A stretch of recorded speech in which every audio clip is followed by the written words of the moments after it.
الحمد لله نحمده ونستعينه ونستغفره ونؤمن به ونتوكل عليه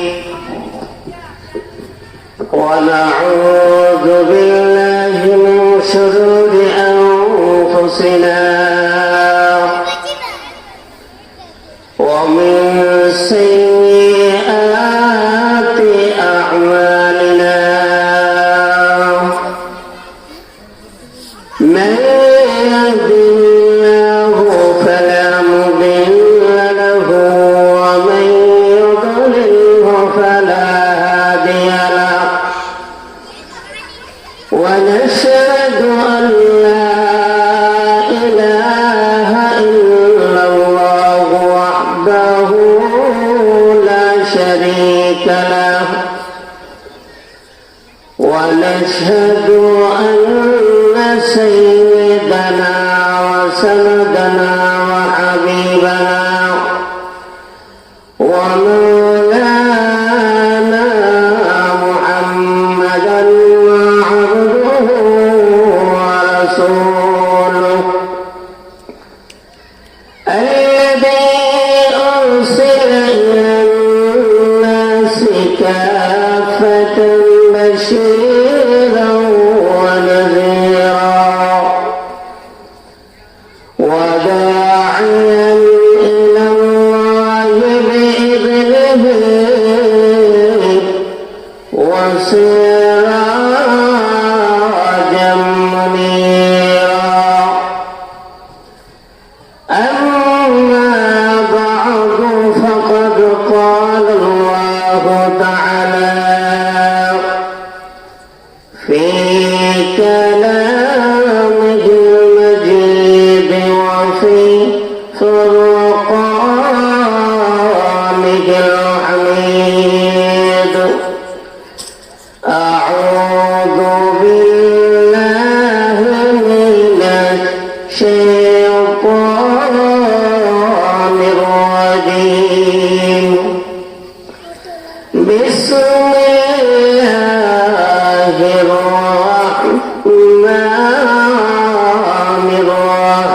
الرحيم ومن أعرض عن ذكري فإن له معيشة ضنكا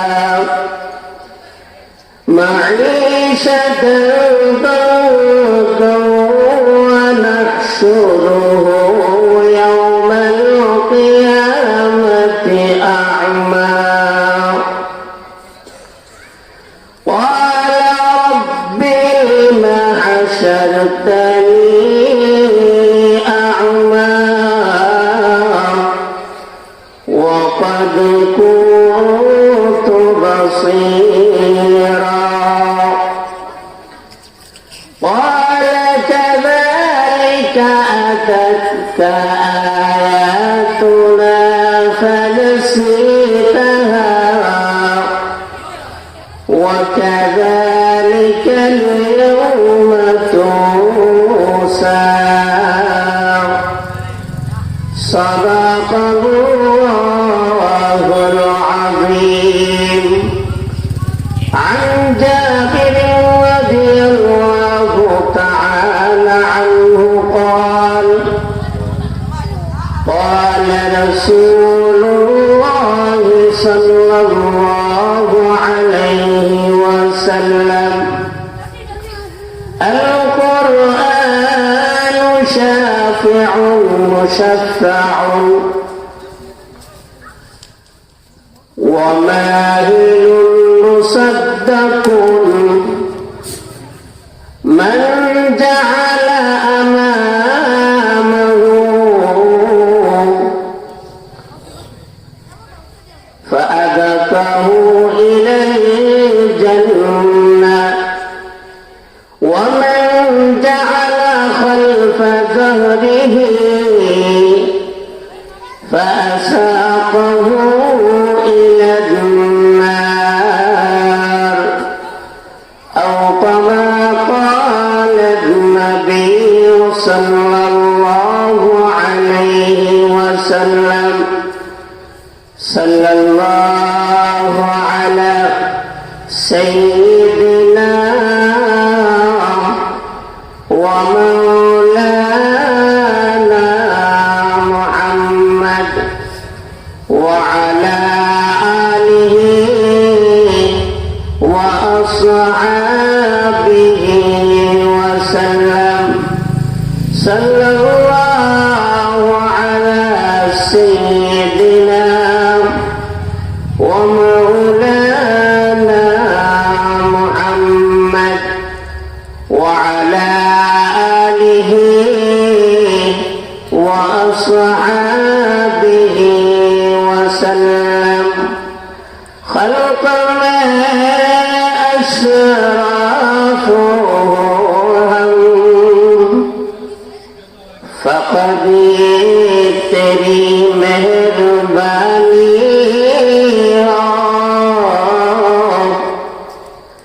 उम्मती मुहम्मदी हो हम फकद तेरी करम हो बलागन अला बिकमालिह कशफ दुजा बिजमालिह हसनत जमीअ खसालिह सल्लल्लाहु अलैहि व आलिहि।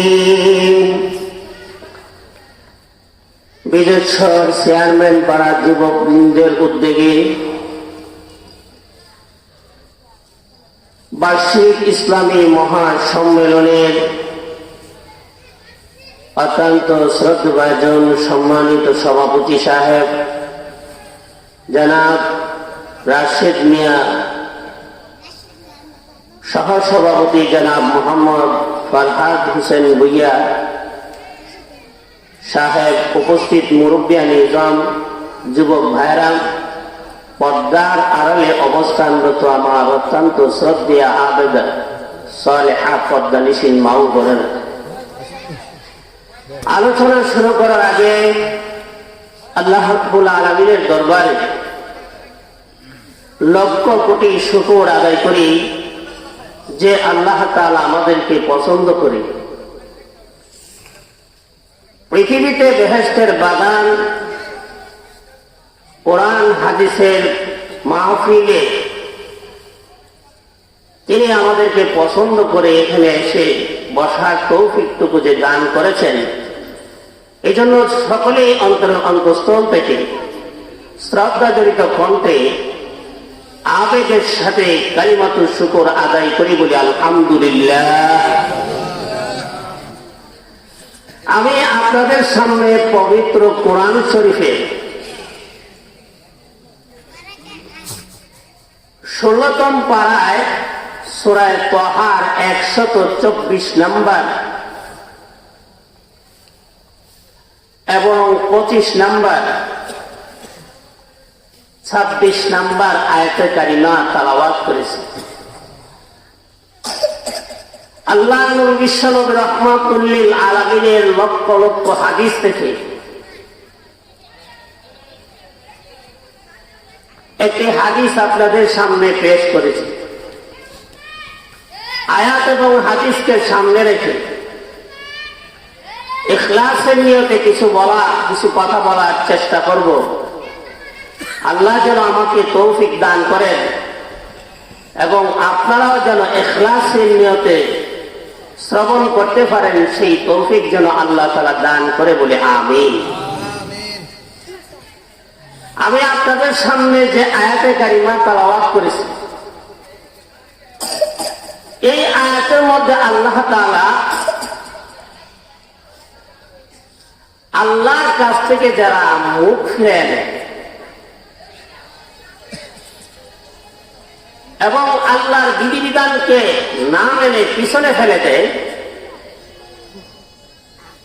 পরকালে এবং দুনিয়ার হায়াতে তাদের কি ভয়াবহ পরিণতি হবে, আখিরাতের দিনে আল্লাহ তাআলা এই বান্দাদের সঙ্গে কিরকম আচরণ করবেন সেই বিষয়টাই আয়াতে তুলে ধরছে। হাদিস শরীফে আল্লাহর নবী বিশ্বনবী রাহমাতুল লিল আলামিনের হাদিস হযরত জাবের রাদিয়াল্লাহু তাআলা আনহু থেকে বর্ণিত। তিনি বলেন, قال رسول الله صلى الله عليه وسلم القرآن شافع مشفع।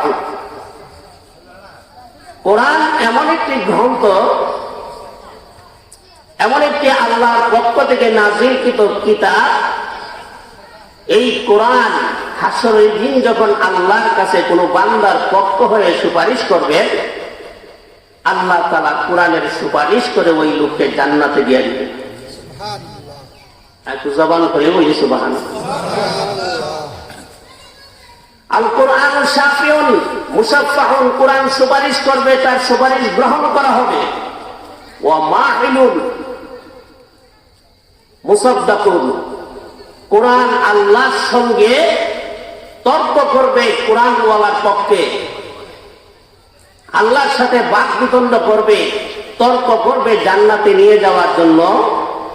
আল্লাহ তাআলা সেই কোরআনের বাকবিতণ্ড তর্ককে মেনে নিয়ে তাকে জান্নাত দিয়ে দিবেন। এরপর আল্লাহ রাসূল বলেন, মান জাআলা আমামাহু, যেই ব্যক্তি কোরআনকে নিজের সামনে রাখবে, ফাদাকাহু ইলাল জান্নাহ, এই কোরআন তাকে টেনে আল্লাহর জান্নাতে নিয়ে যাবে। ওয়ামান জাআলাহু খালফা যাহরিহি, যেই ব্যক্তি কোরআনকে সামনে না রেখে নিজের পিছনে ফেলে দিবে, সাকাহু ইলান নার, এই কোরআন তার হাসরের দিন বিপক্ষে দাঁড়ায়া তার বিপক্ষে অভিযোগ করবে আল্লাহর সামনে, প্রভু হে, আপনার এই বান্দা আমাকে গ্রহণ করে নাই, আমাকে পিছনে ফেলে রাখছে, আপনি তাকে জাহান্নামে দিয়ে দেন। নাউযুবিল্লাহ। ওই সময় কোরআনের সুপারিশ, কোরআনের অভিযোগ শুনে আল্লাহ তাআলা তাকে জাহান্নামে নিক্ষেপ করবেন। আমি আপনাদের কাছে জানতে চাই, আমরা কোরআনওয়ালা হতে চাই না কোরআন থেকে মুখ ফিরায় রাখতে চাই? জোরে বলি, কোরআনওয়ালা হতে চাই। কারণ আমাদের জীবনটাকে সাজানোর জন্যই আল্লাহ তাআলা এই কোরআন নাযিল করছেন। নাকি শুক্রবারে মিলাদ কইরা, এরপরে দাওয়াত দিলে দাওয়াত খায়া, এরপরে জারফুক কইরা পয়সা কামানোর জন্য কোরআন নাযিল করছে? কিসের জন্য? কোরআন দিয়ে নিজের জীবনকে পরিচালনা করার জন্য। পৃথিবীতে আল্লাহ তাআলা মানুষদেরকে চলার জন্য যুগে যুগে পয়গাম্বর দুনিয়াতে পাঠাইছেন। পাঠায়া মানুষ কিভাবে শৃঙ্খলার সাথে আদর্শ সুন্দরভাবে চলতে পারবে, পৃথিবীতে মারামারি হবে না, এই নিদর্শন, দিক নির্দেশনা দেওয়ার জন্য নবীও পাঠাইছেন, নবীর সাথে কোরআন দিয়েও পাঠাইছেন। আমার আয়াত আল্লাহ রাব্বুল আলামিন কাফেরদেরকে সম্বোধন করে বলেন, ওয়ামান আ'রাদা আন যিকরি ফাইন্না লাহু মাঈশাতান দাকান ওয়া নাহশুরুহু,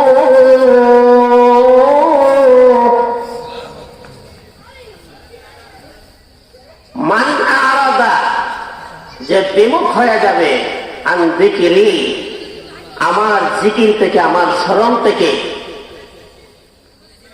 ফাইন্না লাহু মাঈশাতান দাঙ্কা, তার জীবনযাপন দুনিয়ার জিন্দেগি তো সংকীর্ণ হয়ে যাবে, পরকালেও তার জিন্দেগি, পরকালের হায়াতেও তার জীবন সংকীর্ণ হয়ে যাবে। ওয়া নাহশুরুহু ইয়াওমাল কিয়ামাতি আ'মা,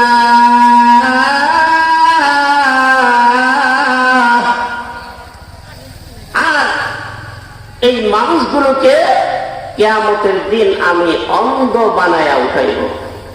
নাউযুবিল্লাহ। অন্ধ বানায় ওঠে। এরপরে বলেন, বান্দা অন্ধ যখন হয়ে উঠবো কবর থেকে, তখন বলবে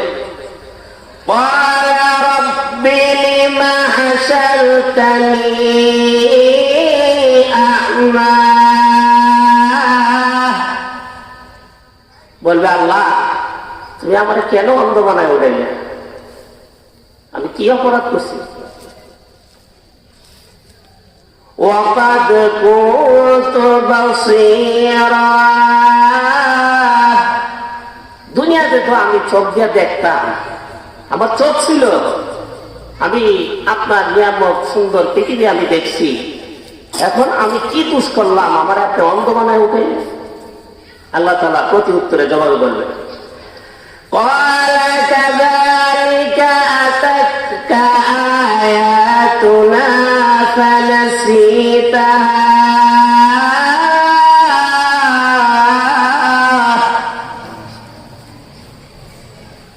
قَالَ كَذَلِكَ এমনি ভাবে আতাতকা আয়াতুনা তোমার কাছে আমার কোরআনের বিধান গেছিল, আয়াত গেছিল, নবীরা নিয়ে গেছিল, আলেমরা তোমাদের কাছে ব্যাখ্যা বিশ্লেষণ করে বুঝাইছিল, ফানাসিতাহা তুমি এটা ভুইলা গেছো। আলেমরা নসিহত করে বুঝাইছে, প্যান্ডেলের বাইরে গিয়ে শুনে ভুইলা গেছে, নামাজের কথা তুমি সব সময় ভুইলা গেছো। আল্লাহ বলবেন তোমার কাছে আমার বিধান আসছিল, এটা বুঝার পরে শোনার পরে তুমি ভুইলা গেছো, কেমন যেন তুমি শোনোই না। وَكَذَلِكَ الْيَوْمَ تُنسَى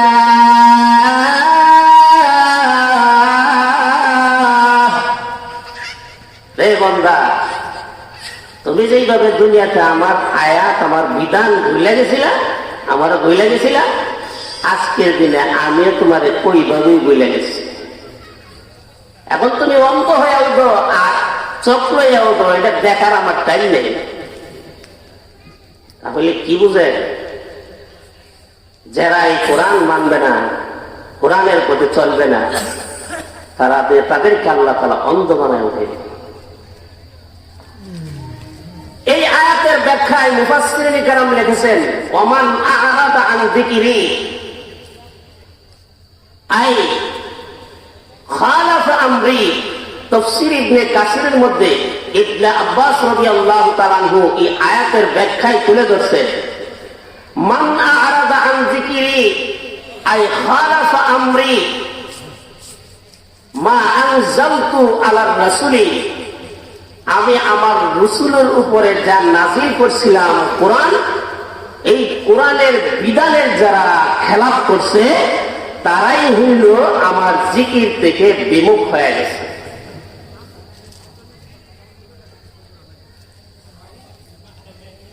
প্রথম পৃথিবীর ইতিহাসে তাফসীরের কিতাব সহ আপনারাই ওয়াজ শুনতে শুনতে অনেক তাফসীর জানেন।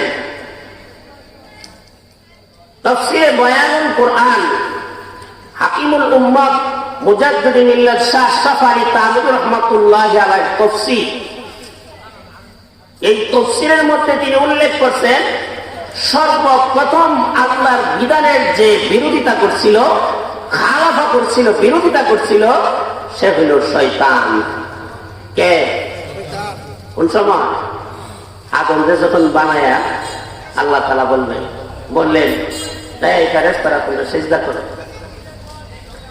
وَإِذْ قَالَ رَبُّكَ لِلْمَلَائِكَةِ اسْجُدُوا لِآدَمَ فَسَجَدُوا। আল্লাহ তাআলা ফেরেশতাদেরকে বললেন, ও ফেরেশতারা, ফাসাজাদু তোমরা আদমরে সিজদা করো। ইল্লা ইবলিস, কেবল শয়তানে সিজদা করে না। আল্লাহ রাব্বুল আলামিন শয়তানকে বললেন আদমরে সিজদা করো। সে সর্বপ্রথমই আল্লাহর হুকুমের বিরোধিতা করছে, সে হইল কে? শয়তান। করার পরে মুফাসসিরিনে কেরাম ব্যাখ্যা করে বলেন, মা বাকা ফি ইখতিয়ারে যে আল্লাহ আদমরে শয়তানকে জিজ্ঞাসা করলো, তুই সিজদাটা দিলে রেখে রে, তোর মনে তো একটা ইচ্ছা আছে, তুই সিজদা করতেও পারস নাও করতে পারস, আমি তো আল্লাহ আদেশ করছি। আমরা আল্লাহ আদেশ করছি কিনা নামাজ পড়ার জন্য? আমরা অনেকে পড়ি, আবার কি করি না, পড়ি না। তা আল্লাহ শয়তানকে জিজ্ঞাসা করছে, قال ما منعك ألا تسجد إذ أمرتك রে ইবলিস, রে শয়তান, তোকে যখন আমি আদমকে সিজদা করার জন্য বললাম, সমস্ত ফেরেশতারা আদমের পায়ে সিজদাতে লুটায়া পড়ল, কিন্তু তুই মা মানাকা আল্লাহ তাসজুদা, কেন তুই সিজদা করলি না? এটার কারণ কি? তখন শয়তান জবাব দেয়, খলাকতানি মিন নার, হে প্রভু, আপনি আমাকে আগুন থেকে সৃষ্টি করেছেন, ওয়া খলাকতাহু মিন তিন, আর আদমকে সৃষ্টি করছেন মাটি থেকে। হে প্রভু, আদমকে সৃষ্টি করছেন মাটি থেকে, আমাকে আগুন থেকে সৃষ্টি করেছেন। আগুনের স্বভাব হলো নিচে যখন আগুন ধরায় দেওয়া হয় তখন আগুনের লেহান জিহ্বা উপরের দিকে উঠে। ঠিক আছে, আগুন ধরাইলে উঠে না নিচের দিকে যায়, উপরের দিকে উঠে। আর মাটির প্রভাব হলো মাটিকে যখন উপর থেকে ছেড়ে দিল মাটি আরো নিচের দিকে নেমে যায়। এমনি শয়তান বলে আদমের স্বভাব হলো সিজদা করা আর আগুনের স্বভাব হলো উপরের দিকে তাকা। সুতরাং আপনি সমাধান করতে গিয়ে, বিধান দিতে গিয়ে আপনি ভুল করেছেন। আদমে আমাকে সিজদা করলে হইলে, কিন্তু সেই সিজদা করায় আপনি আদমকে করার জন্য আমাকে আদেশ করেছেন। আল্লাহ ভুল করছে, যুক্তি ধরছে, আল্লাহর সামনে যুক্তি তুলে ধরছে যে আমি তো শ্রেষ্ঠ। আচ্ছা, শ্রেষ্ঠত্ব দেওয়ার মালিক কে? আল্লাহ কারে মর্যাদা বাড়াই দিব আর কারে কমাই দিব এটা কে জানে? আল্লাহ জানে। শয়তানে জানে? তার সর্বপ্রথম যে আল্লাহ বিধানের বিরোধিতা করছে সে হইল মিস্টার শয়তান। শয়তান এই জন্য আল্লাহ তাআলা বলেন,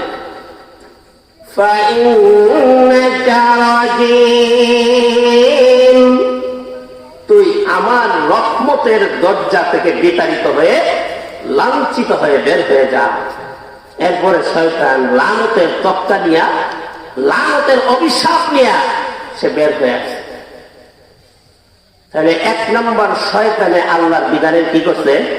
বিরোধিতা করছে। আল্লাহ তাআলা বলেন, ওমান আ'রাদা আন যিকরি আই খালাফা আমরি, যে আমার হুকুমের বিরোধিতা করলো তার জীবন যাপন হবে সংকীর্ণ। এখন শয়তান আগে জান্নাতও থাকতো, কই থাকতো? জান্নাত। শয়তানকে আল্লাহ তাআলা জান্নাত থেকে বাইর করে দিয়েছে।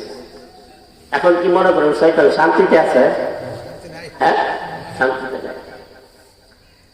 শয়তান যখন জান্নাত থেকে বের হয়ে গেল, আল্লাহ তাআলা আদমের জান্নাতে রাখলে আদমের বাম পাজরের হাড্ডি থেকে, বাঁকা হাড্ডি থেকে হাওয়াকে সৃষ্টি করলেন, করে পাশে শুয়ে দিলেন। এখন শয়তান চিন্তা করলো, এরাল লেগে যখন জান্নাতে বেরিয়েছি, এরালে জান্নাতে থাকবে লেগে দিব।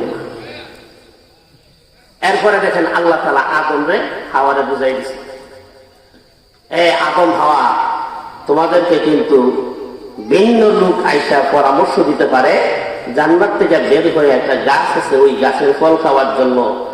এটা চাই না রেখো, এই গাছের ফল খাইলে তোমাদের জীবনযাপন কষ্টদায়ক হয়ে যাবে। কারণ জান্নাতের ভিতরে খাওয়ার প্রয়োজন লাগছে না, খিদা লাগছে না, কামাই করা লাগছে না, কষ্ট মেহনত করা লাগছে না, জান্নাতের ভিতরে আরামসে থাকছে। আর যদি ওই গাছের ফল খাও, জান্নাত থেকে বের হয়ে যেতে হবে এবং নিজে কামাই করে খাইতে হবে। প্রস্রাব পায়খানার জরুরত দেখা দিবে, তখন কিন্তু আমি জান্নাতে জায়গা দিব না। কিন্তু শয়তান এসে বলতেছে, আদম তোমরা এখানে বসে দিছ, তোমরা একটা সময় পরে জান্নাত থেকে আল্লাহ তাআলা বের করে দিবে।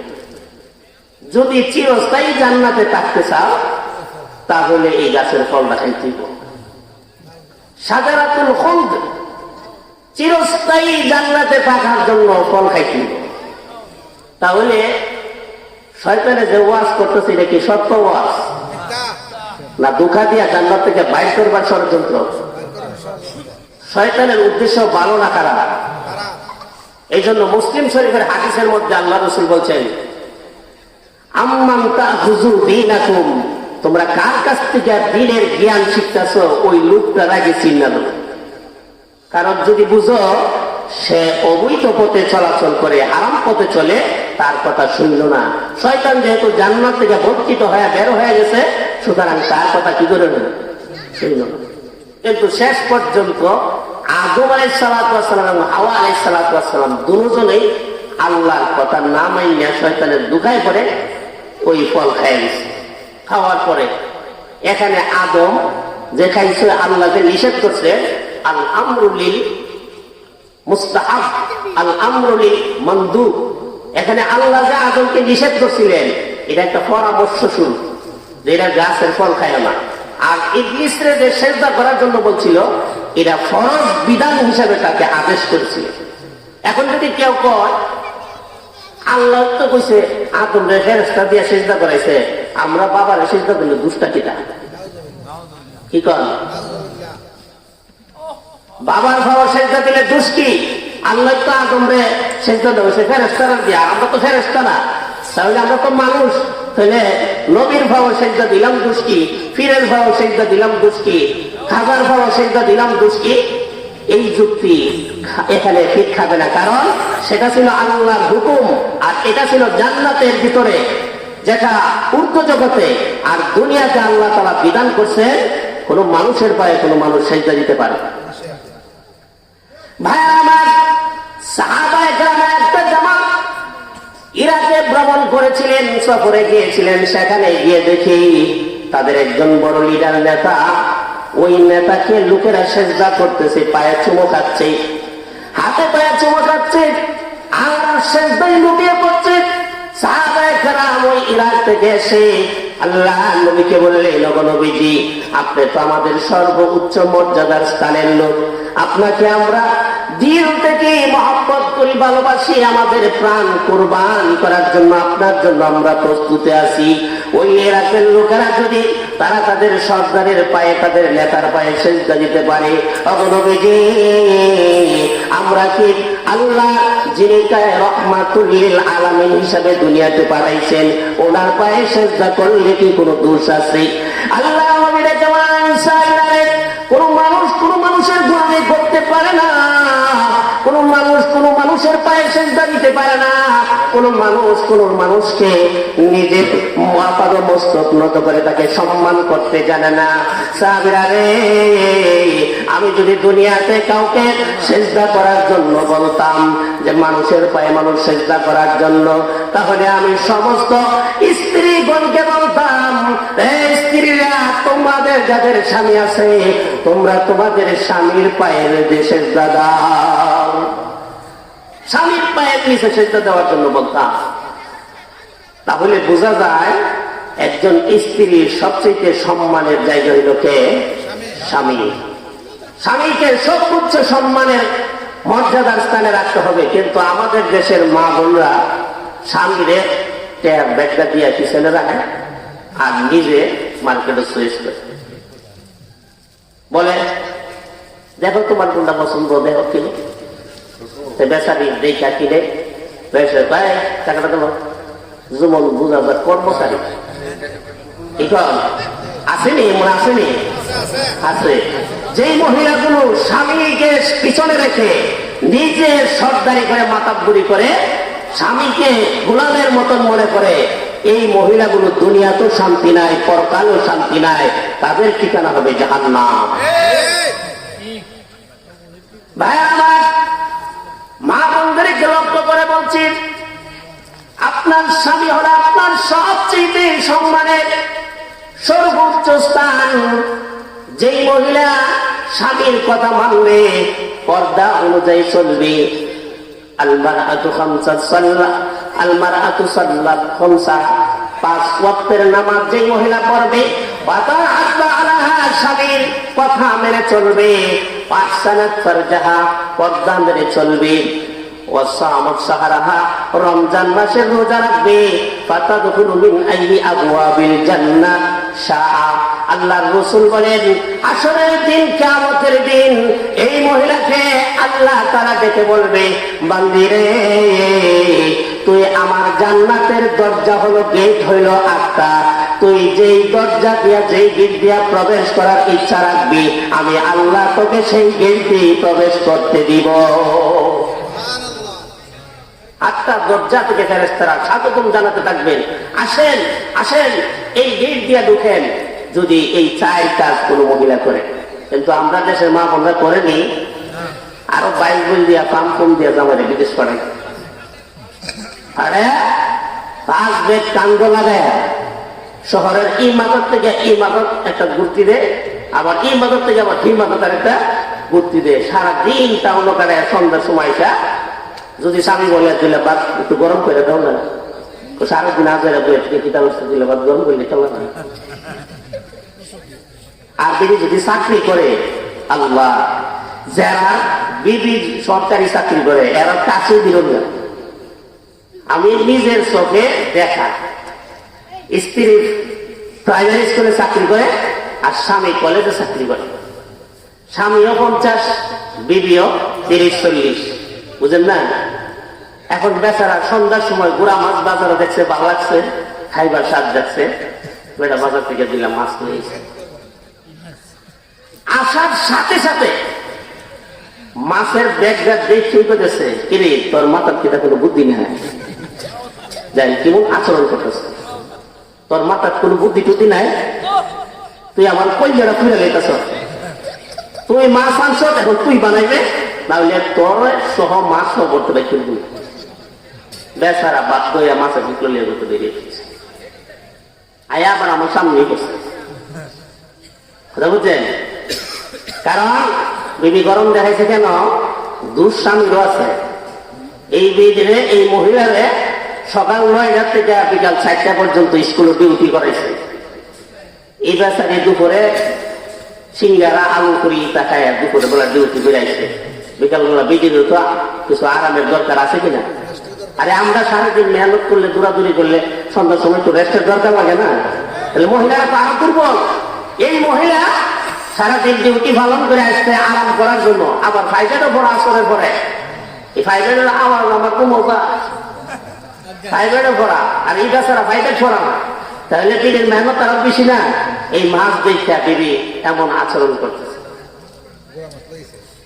ভাই আমার, আল্লাহ রাব্বুল আলামিন আদম আলাইহিস সালাতু ওয়াস সালামকে যখন জান্নাত থেকে বের করে দেন, হাওয়াকেও বের করে দেন, আল্লাহ আদমের গায়ে, আদমের উপর দায়িত্ব দিয়ে দিয়েছেন, আদম রে, দুনিয়াতে যাও, ফিহা তাহিয়াউনা ওয়া ফিহা তামুতুনা ওয়া মিনহা তুখরাজুন, দুনিয়াতে যাও, সেখানে গিয়ে কামাই রুজি করবা, জমিনে ফসল উৎপাদন করবা, যত শ্রম কষ্ট মেহনত আছে এই সবগুলো পরিশ্রম মেহনত তুমি করবা, আর তোমার ঘর গুছানোর জন্য তোমার বিবি ঘরের দায়িত্ব পালন করবে।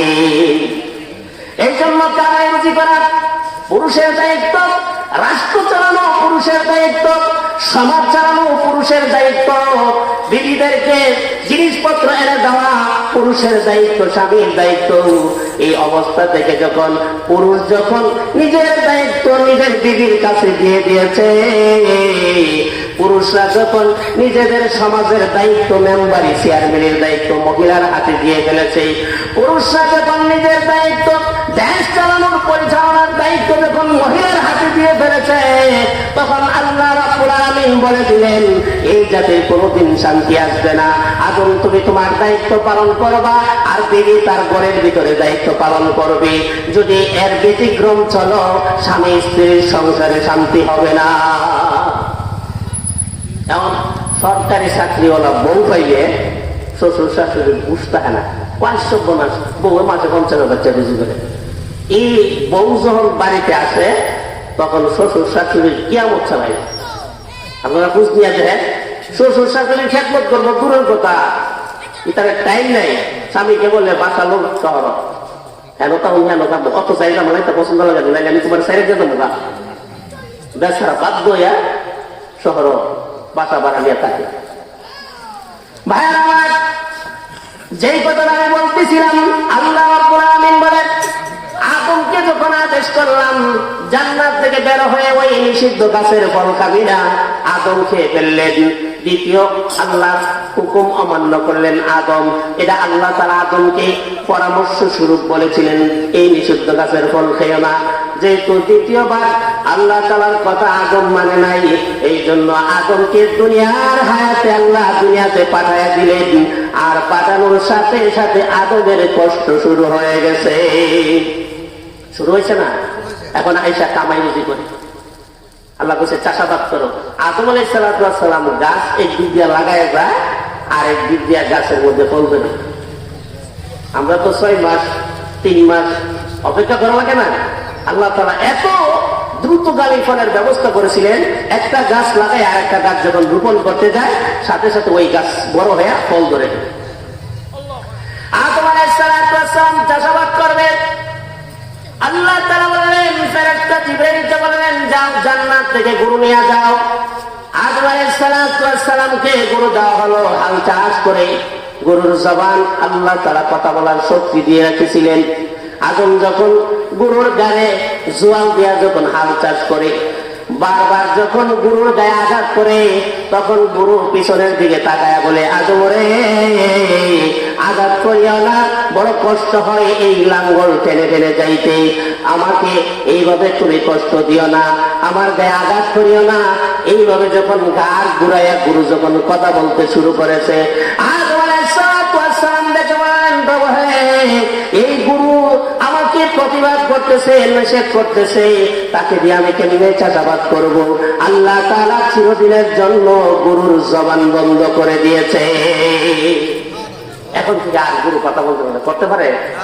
আপনারা যে টিটি করে আরো বাড়ান, গরু কি ঘুরে ছেড়ে কয় বাড়ি দিস না, এরকম কথা বলে বলতে পারে না। আল্লাহ তাআলা ওই গরুর জবান চিরদিনের জন্য বন্ধ করেছে।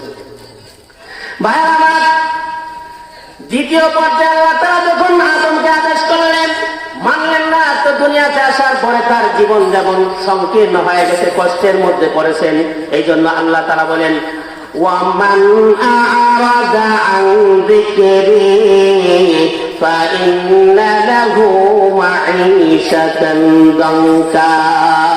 যে আমার বিধান থেকে, আমার কোরআন থেকে মুখ ফিরিয়ে নেবে, আমি যা রাসূলের উপর নাযিল করেছি কোরআনের বিধান থেকে যে মুখ ফিরিয়ে দিবে, কোরআনের বিধান মানবে না, তার দুনিয়ার জিন্দেগিতে হয়ে যাবে সংকীর্ণ। দুনিয়াতে অনেক মানুষ আমরা জীবন যাপন করি, অনেক মানুষ বিছানায় পড়ে প্যারালাইসিসের রোগী হয়ে সারা জীবন কাতরাতে থাকে। মাঈশাতান দানকার এক ব্যাখ্যা হইল তার জীবন থাকবে বটে, কিন্তু সে সুখে জীবন যাপন করতে পারবে না। আরেক ব্যাখ্যায় বলা হয় মাঈশাতান দানকা মানে এর অর্থ হইল হাজার পরিশ্রম চেষ্টা মেহনত করেও তার সংসারের অভাব দূর করতে পারবে না। মাঈশাতানের ব্যাখ্যা হইল সে পয়সা উপার্জন করবে, কামাই রুজি করবে, তার সংসারে বরকত হবে না, বিবি তার কথা শুনবে না, সন্তানরা তার কথা শুনবে না, যত আত্মীয় স্বজন আছে তার মূল্যায়ন থাকবে না।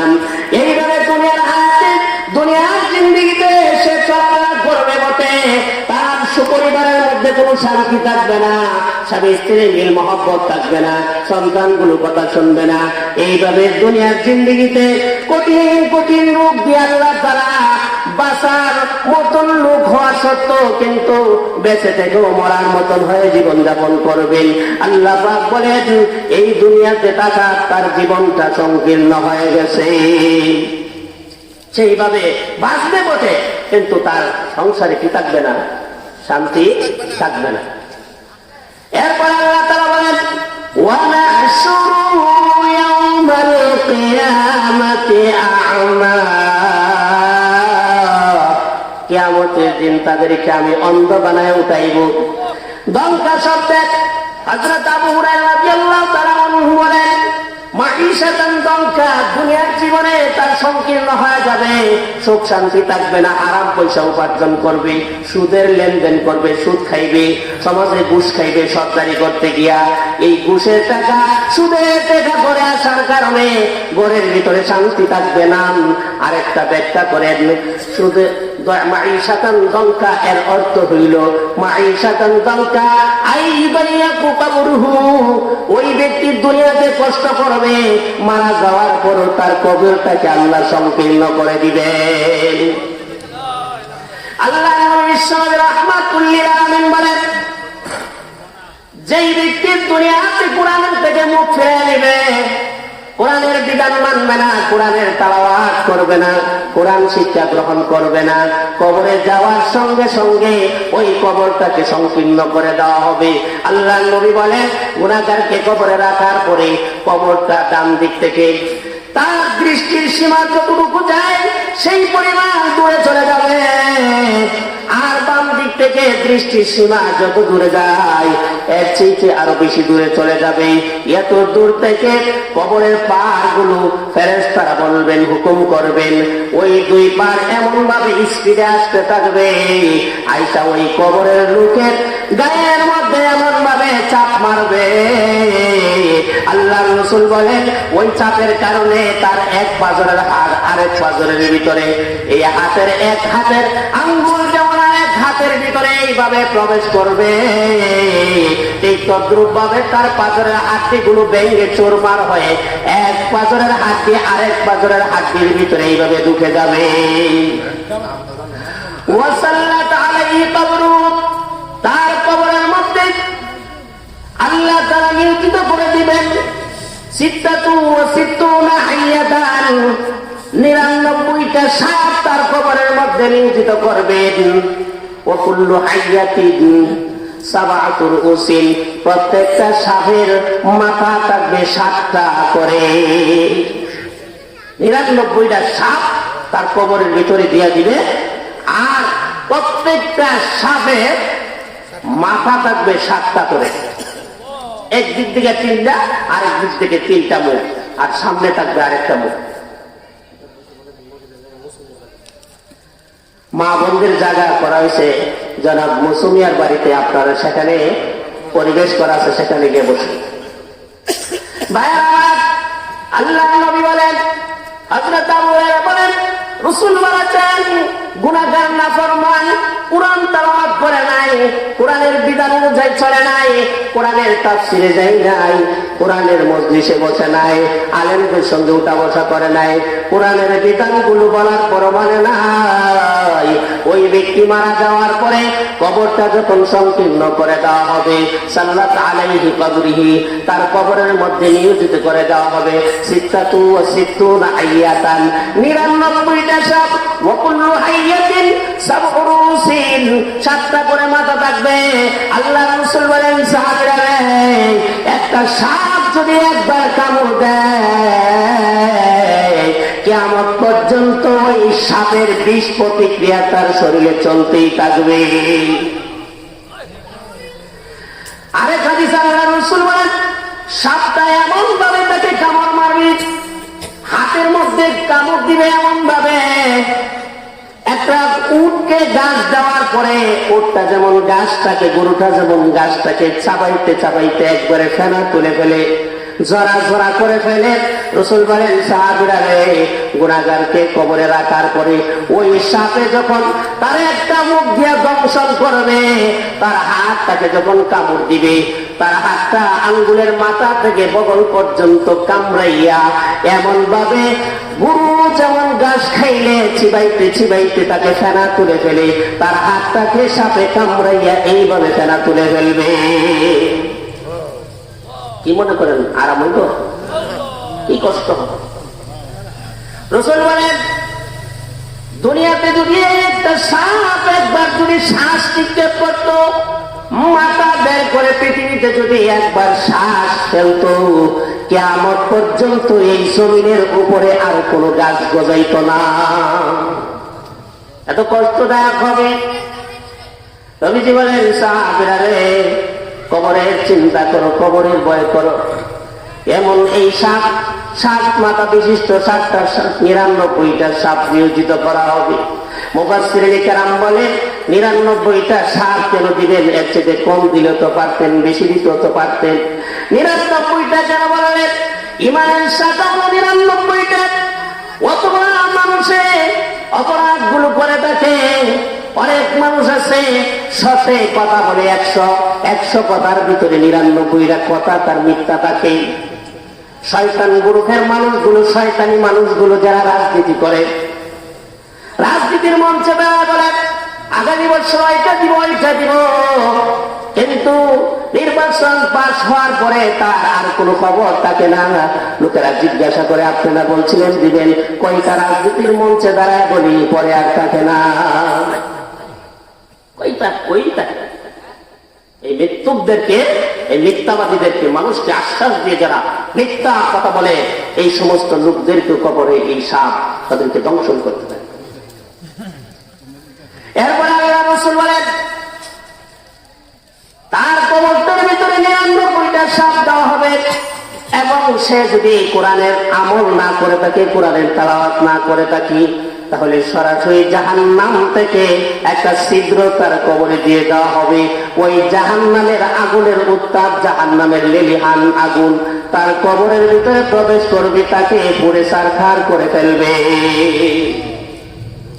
দুনিয়া তো কষ্ট করলো। অনেক মানুষ আছে সারা জীবন সকালে কাজে বের হয়, সন্ধ্যা পর্যন্ত কাজ করে, তার কাজ শেষ হয় না, নামাজ পড়ে না, শুধু সংসারের ব্যস্ততা।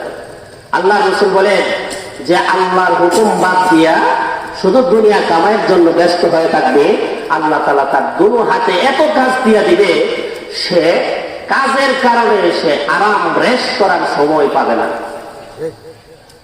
আর যেই বান্দা 5 ওয়াক্তের নামাজ সঠিক সময় পড়বে, ফজরের আযান হয়ে গেলে নামাজের জন্য ঘুম থেকে উঠে আল্লাহকে ভয় করে ঠান্ডা পানি দিয়ে ওযু বানায়া মসজিদের দিকে চলে আসে, আর জিকির করতে করতে আসে।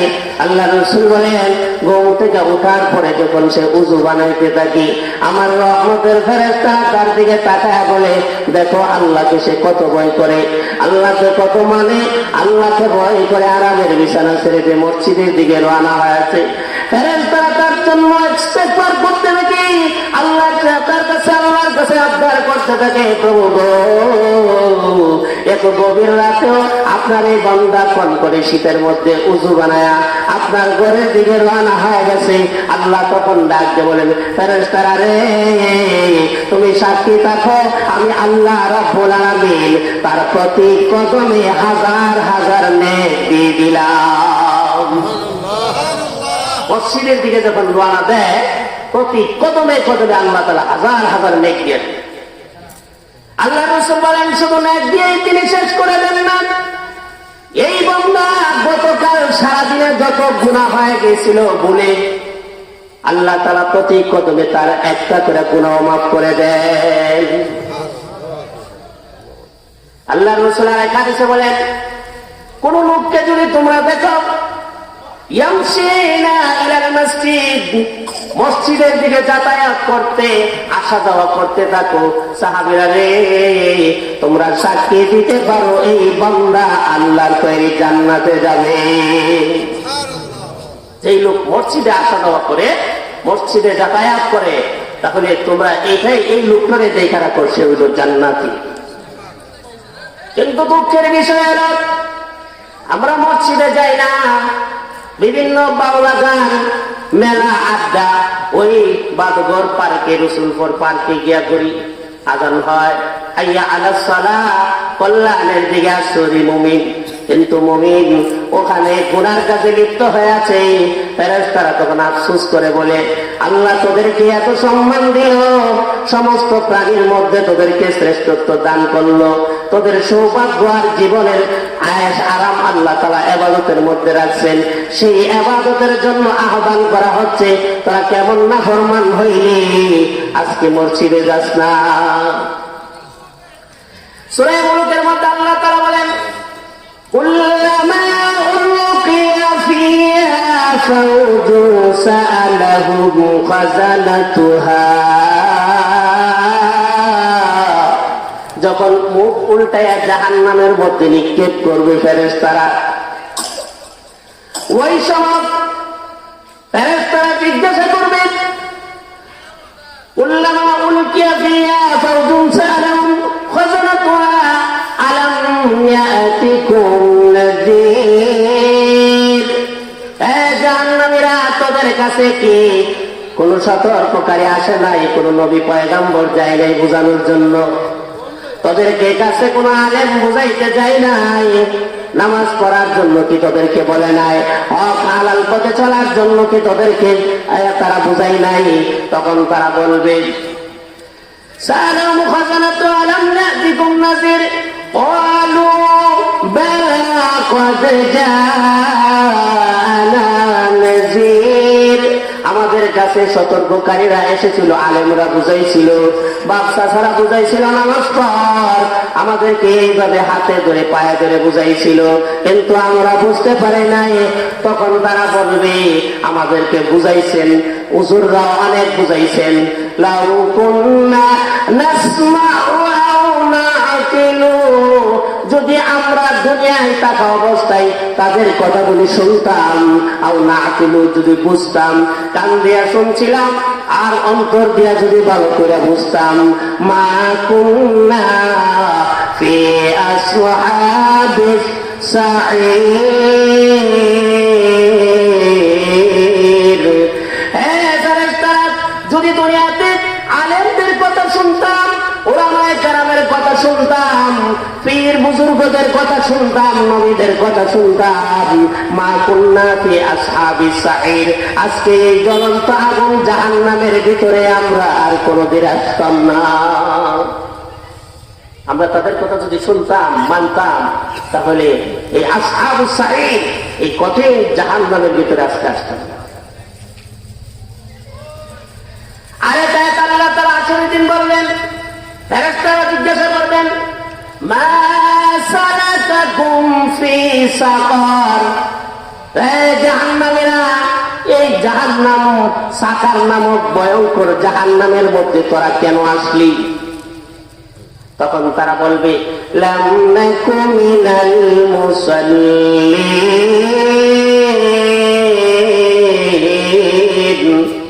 আমরা দুনিয়াতে নামাজি ছিলাম না। কি বলবে? নামাজি ছিলাম। অনেকে কয় নামাজ না বললে ইমানটা ঠিক আছে, কি কন তার ইমান আছে? আল্লাহ রাসূল বলেন, মান তারাকা সালাতান মুতাআম্মিদান ফাকাদ কাফারা, যে ইচ্ছাকৃতভাবে নামাজ ছেড়ে দিল সে যেন কাফেরদের মতন কাজ করলো। অথচ নিজে দাবি করতেছে আমি বড় ইমানদার। না রে ভাই, ইমানদার না। ইমানদার যদি হয়তো সে নামাজ পড়ত, ইমানদার যদি হয়তো পর্দা করত, ইমানদার যদি হয়তো নামাজ পড়তে গিয়ে কোরআন পড়ত, ইমানদার যদি হয়তো সুদ খাইতো না, ইমানদার যদি হয়তো হজ করত, ইমানদার যদি হয়তো ঘুষ খাইতো না দরবার করতে গিয়া, ওই সময় তারা জিজ্ঞাসা করবে, কেন জাহান্নামে আসলি, সাকার নামক জাহান্নামে? তখন তারা বলবে, লাম নাকু মিনাল মুসাল্লিন, এক নাম্বার কারণ হইল আমরা নামাজি ছিলাম না, ওয়া লাম নাকু নুতঈমুল মিসকিন, আমরা মিসকিনদেরকে দান দক্ষিণা সহযোগিতা করতাম না। এখন তো বাড়ির মধ্যে বড় বড় গেট লাগাইয়া গরিব মিসকিন যেমন বাড়িতে না বেচায়, ঠিক লাগায় না? আরে আমার পরিচিত একজন লোক আছে, এরা বাড়ির দিয়া পিকুক বাই দিয়া আশা বলে যে এই বাড়ির ভিক্ষায় একদিনও ভিক্ষা পাই না। আর অনেক তো আছে সুখী পরিবার, সকাল 9টা বাজে তারা গেট খুলে সারা রাত এই মহিলাগুলো মোবাইল টিপে, ফেসবুক টিপে, ইউটিউব টিপে, স্বামী বিদেশ, টেনশন নাই। আর বাচ্চাগুলোরে মহিলার তো ওটা 9টা বাজে, আর হুজুরে বক্তব্য বয়াতে হয় কোনো ছাত্র নাই। আমার বিকাল বেলায় এত হুজুর আপনি আমার বাচ্চাদের প্রাইভেট করে কেন? আমি চাই মাদ্রাসাত মুসলিম শরীফ পড়াই, মাদ্রাসা পড়াই 5টার মধ্যে, 4টা মুসলিম শরীফ পড়াই। আপনারা কি করেন? 5 ওয়াক্ত ইমামতি কইরা আবার 4 মাদ্রাসা 5 মাদ্রাসা পড়াইয়া আমার পক্ষে কি প্রাইভেট পড়ানোর টাইম আছে? প্রাইভেট পড়াইলে হ্যাঁ আমার মাস শেষে দিব 1000 টাকা, 2টা বাচ্চার পড়াইলে সর্বোচ্চ এই 1000 টাকা লেগে আমি সারাদিন বয়ে ঘরে তাই না আমার সারাদিন দূরা দিলে আসর করে তো কিছু নিজের ব্যক্তিগত কাজ থাকে। আয়সা বলে প্রাইভেট করে। আমি দেখছি এই মহিলাদের স্বামী বিদেশ, তাদের স্বামী কোথায়? আফসোস বাফসোস মা বোনেরা, আসলে দিন আপনার চোখের মধ্যে আল্লাহ তাআলা সীসা গড়ায় দিবে। আল্লাহ রাসূল বলেন আন-নাজরাতুল উলা নাজরাতুল আলী, প্রথম যদি বেগানা মহিলার ছবি, বেগানা মহিলা তোমার সামনে পড়ে যায়, অশ্লীল কোনো বিষয় মানুষের সতর যদি সামনে পড়ে যায়, আলী রে একবার অনিচ্ছা সত্ত্বে তাকায় দেন, সেইটা আল্লাহ মাফ করে দিবেন। দ্বিতীয়বার যদি ইচ্ছা করে তাকাও, দ্বিতীয়বার যদি তাকে দেখার জন্য আকর্ষিত হয়ে আকর্ষণ লাগার কারণে যদি তাকাও, তাহলে তোমার ইবাদতের মজা নষ্ট হয়ে যাবে। মা বোনরা লক্ষ্য করে শুনবেন, অনেক মায়েরা আছে সারা রাত ফজরের আযান হলে মোবাইলটা বন্ধ করে ঘুমায়, সকাল হয়ে গেলে বাচ্চারা উঠে যায়, মক্তবে যাওয়ার সময় নাই, তখন মা ইচ্ছা করে বাচ্চাটাকে ঘুম পাড়ায় রাখে, ঘুমায় থাক, তার ঘুম হয় নাই। সকালবেলা মক্তব গুলো খালি হয়ে গেছে। মুসলমানদের সন্তানের প্রথম শিক্ষা ছিল কোরআনের তেলাওয়াত। আল্লাহ পাক বলেন ওয়ামান আ'রাদা আন যিকরি ফাইন্না লাহু মাঈশাতান দানকা। যে সারা রাত মোবাইল টিপলো, যেই যুবক পাইতে সারা রাত্র মোবাইল টিপার পরে সকালে ফজর নামাজ পড়তে আসলো না, ওই ব্যক্তির সন্তান মক্তবে আসবে না। যেই মহিলা ফজরের নামাজ পড়লো না, ওই মহিলা তার সন্তানকে মক্তবে পাঠাইতে পারবে না, কারণ তার ঘুমের ডিস্টার্বের কারণে সে ঘুমায় থাকবে। আর বিকাল বেলা হলে হুজুরকে বলবে, হুজুর ইমাম সাহেব হুজুর আপনার সময় আছে কিনা, আমার বাচ্চাটাকে একটু প্রাইভেট পড়ায়া দেন। রে ভাই, যেই সন্তানগুলো সকালবেলা মক্তবে গিয়ে যখন বিসমিল্লাহির রহমানির রহিম এইভাবে যখন পড়া শুরু করে দেয়, ওই সন্তানের পিতার কামাই রুজিতে আল্লাহ তাআলা বরকত দেওয়া শুরু করে। এই সন্তান পড়ার কারণে এই সওয়াব তার পিতার আমলনামায় যাইতে থাকে। এখন মায়েরা করে কি, সারা রাত মোবাইল টিপে। এখন ছেলে বড় হয়ে কথা শুনে না, মার গায়ে হাত তুলে, তখন হুজুর দোয়া করি আমার ছেলেটা খুব নষ্ট হয়ে গেছে, হে অনেক সময় আমার গায়ে হাত তুলে লেগেছে। দোষ কি ছেলের না মার? মা সারা রাত মোবাইল টিপছে, অমুক নায়ক তমুক নায়কের বিভিন্ন ফিল্ম দেখছে। এখন এই মায়ের ঘরে কি আব্দুল কাদের জিলানি বেরিব? আপনারা কি কয়? যেই মহিলা কোরআন তেলাওয়াত করে নাই, গর্ভে সন্তান রাখার আসার পরে, যেই মহিলা আল্লাহর বিধান 5 ওয়াক্তের নামাজ পড়ে নাই, এই সন্তান গর্ভে থাকার পরে মোবাইল দিয়ে যখন সে সবসময় রাত্র কাটাইছে, এই মহিলার গর্ভ থেকে কি আব্দুল কাদের জিলানি বের হবে? কি কন? ডিমজুল্লা বেরিব, ডিমজুল্লা ডিমজল বেরিব। এই সব বড় বড় করে মা বাপের দিকে তাকাইব, তাকায় বলবো, কথা বলবে, জবাবের হবে। এইগুলো মায়েদের কামাই। একটা মহিলা যদি সৎ হয়, নেককার হয়ে যায়, আল্লাহ রাসূল বলেন আদ-দুনিয়া কুল্লুহা মাতাউন ওয়া খায়রু মাতা'id দুনিয়া আল-মারআতুস সালিহা। মুসলিম শরীফের হাদিস। দুনিয়ার মধ্যে আল্লাহ তাআলা পুরুষদেরকে যত নিয়ামত দিয়েছেন, এর মধ্যে সবচেয়ে বড় নিয়ামত হলো একজন নেককার স্ত্রী। মা গো, তুমি তোমার সন্তানকে যদি ভবিষ্যতে একজন নেককার বানাইতে চাও, কবরে টাকার করে দোয়া পাইতে চাও, তাহলে সন্তানকে সকালবেলা মক্তবে পাঠায় দাও। সন্তান কোরআন তেলাওয়াত করবে, তুমিও ফজরের নামাজ পড়ে কোরআন তেলাওয়াত করো। আমার আম্মা এখনো ফজরের নামাজ পড়ে কোরআন তেলাওয়াত করে। আগের মায়েদেরকে দেখছি, চাচি স্ত্রীকে দেখছি ফজরের নামাজ পড়ে ঘরের সামনে দরজার সামনে বসে বসে কোরআন তেলাওয়াত করছি। আর এখন মা বোনদেরকে দেখি ঘরের বারান্দা আর ঘরের সিঁড়ির মধ্যে বসে বসে বড় মোবাইল টিপে।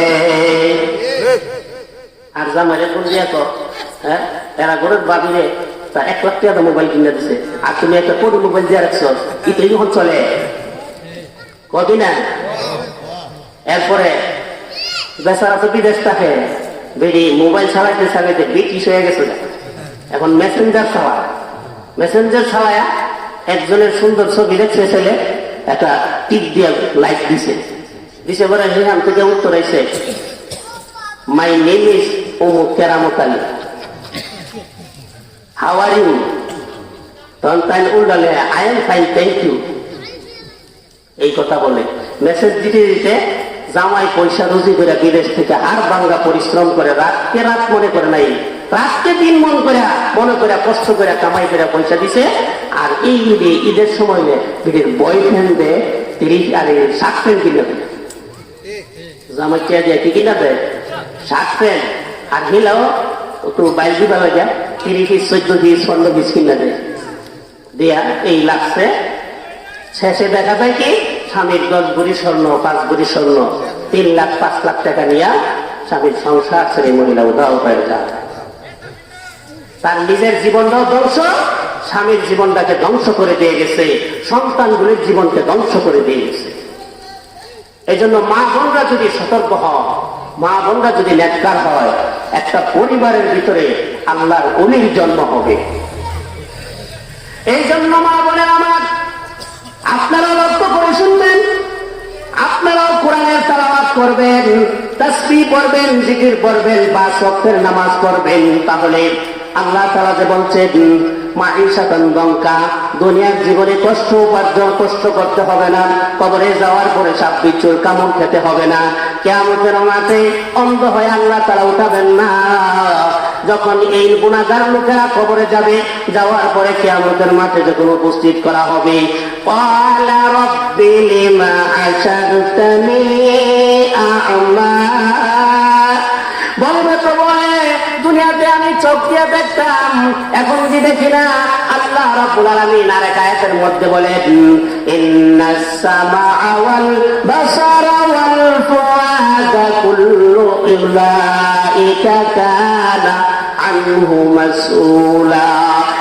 পৃথিবীর বান্দা বান্দি, তোদের কানকে আসলে দিন জিজ্ঞাসা করা হবে, তোদের চোখকে জিজ্ঞাসা করা হবে, তোদের অন্তর দিয়ে অন্তরকে জিজ্ঞাসা করা হবে, কেন আল্লাহর হুকুম মানলে না, কোরআনের কথা মানলে না, কোরআনের তেলাওয়াত করলে না, কোরআনের বিধান মানলে না। আজকে তোদের পরকালের জিন্দেগিটা আমি আল্লাহ তাআলা এই কারণে অন্ধ বানায়া উঠাইলাম। কোরআনের বিধান যদি না মানি, আল্লাহ তাআলা আমাদেরকে কি বানায় উঠাইবেন? অন্ধ বানায় উঠাইবেন। আজকে আমরা আল্লাহ রাসূল যে বলছেন মান জাআলাহু আমামা, যে কোরআনকে সামনে রাখবে, আফাদাকাহুল্লাহ ফাদাকা ইলাল জান্নাহ, সে জান্নাতে যাবে।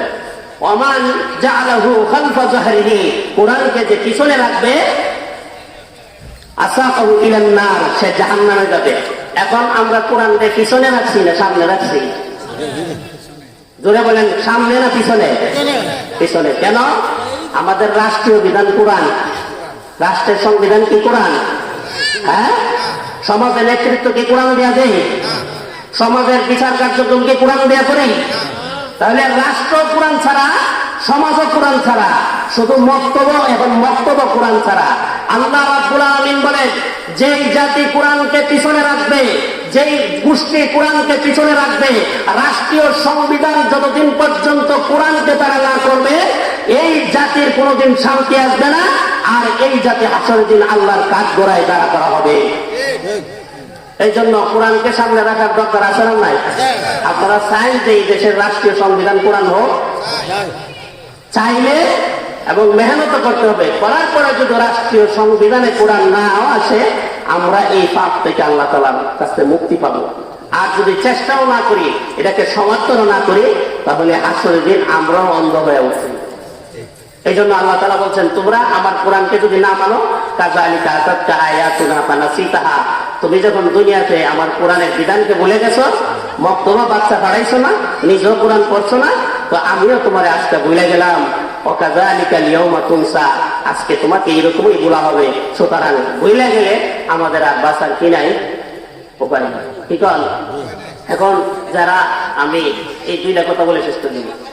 যে সমস্ত বাবারা, যুবক ভাইরা নামাজ পড়েন, আপনারা একটু হাত তোলেন, 5 ওয়াক্ত নামাজ পড়েন।